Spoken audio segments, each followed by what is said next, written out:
Hello दोस्तों। तो कैसे हैं आप सभी लोग। तो एक बार फिर से मैं तैयार हूँ एक नए मैटर के साथ। तो आप सभी लिखने के लिए तैयार हैं। तो शुरू करते हैं। 5 4 3 2 1 स्टार्ट। सभापति महोदय, प्रतिदिन छोटी मोटी झड़पें होती रहती हैं।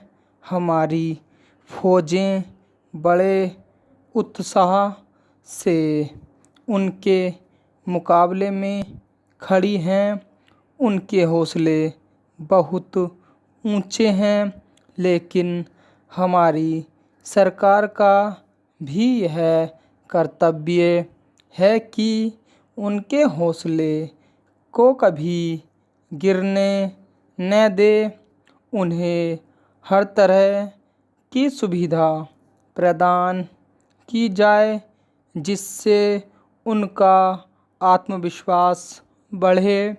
मैं मंत्री महोदय से अनुरोध करूंगा कि सरकार अपनी नीतियों के प्रचार का काम ठीक प्रकार से अपनी फौजों से करे। उनको अच्छे अच्छे हथियार दे। अनुसूचित जातियों और आदिवासी जातियों के आयुक्त ने जो अपना प्रतिवेदन प्रस्तुत किया है, उस प्रतिवेदन को देखने से यह प्रतीत होता है कि इसको तैयार करने में उन्होंने बहुत परिश्रम से कार्य किया है। इसके लिए मैं उनको और उनके सहयोगियों को धन्यवाद देता हूँ, परंतु साथ ही साथ इस प्रतिवेदन के संबंध में कुछ आवश्यक निवेदन भी करना चाहता हूँ। पहली बात तो यह है कि इस प्रतिवेदन को देखने से ऐसा प्रतीत होता है कि इन कार्यों के लिए जिस धन का उपयोग होता है वह 3 साधनों से उपलब्ध होता है। केंद्र सरकार द्वारा, राज्य सरकारों द्वारा और कुछ गैर सरकारी संस्थाओं द्वारा। प्रतिवेदन के अनुसार जितना धन इन कार्यों पर व्यय करने के लिए दिया जाता है, उतना धन पूरी तरह से व्यय नहीं हो पाता।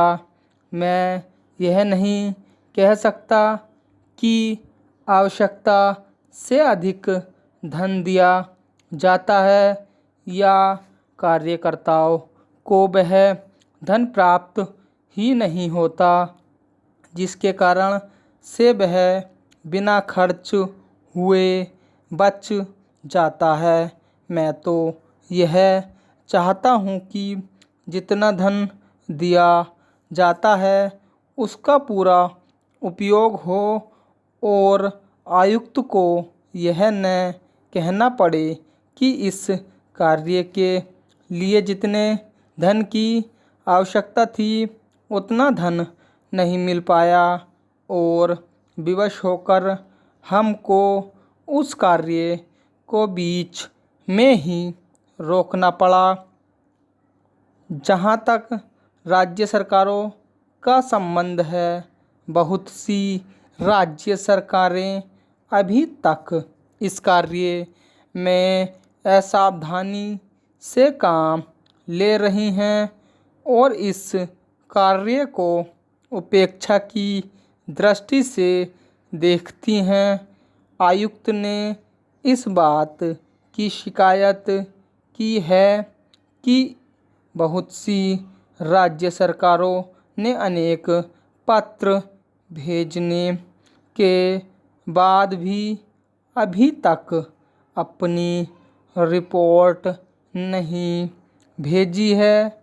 मैं चाहता हूँ कि सरकार इस तरफ निष्ठापूर्वक ध्यान दे राज्य सरकारों पर दबाव डाला जाए कि वे इस दायित्व के प्रति सचेत हों और आयुक्त को उनके कार्य में पूरा सहयोग प्रदान करें। स्टॉप।